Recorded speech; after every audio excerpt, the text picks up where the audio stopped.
I'm going to assume that you know the parable of the talents found in Matthew 25, where Jesus tells a story about a master who gives his servants something valuable. Two take risks, one is afraid.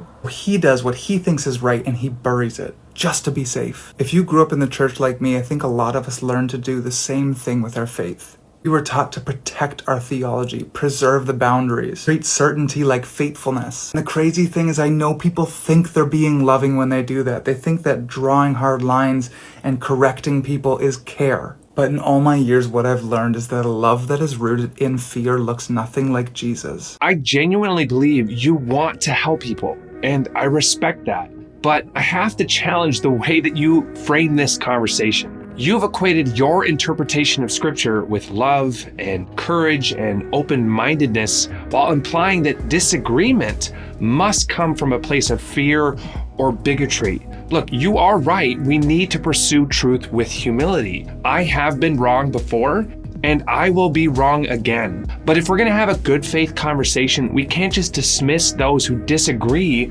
as uncaring or stuck in fear. As a parent, I've learned that boundaries aren't the opposite of love.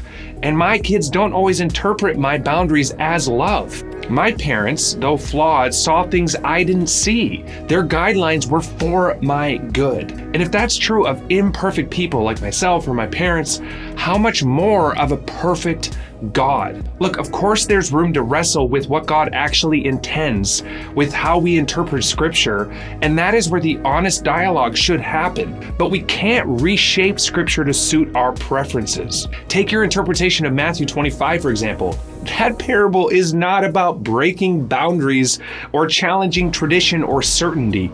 It's about stewarding what God has entrusted to us. Using it as a way to justify theological revisionism feels like a clear example of reading your view into Scripture instead of letting Scripture alter your views. In a culture obsessed with self-expression and moral autonomy, maybe the bravest thing we could do is let Scripture define us and not the other way around.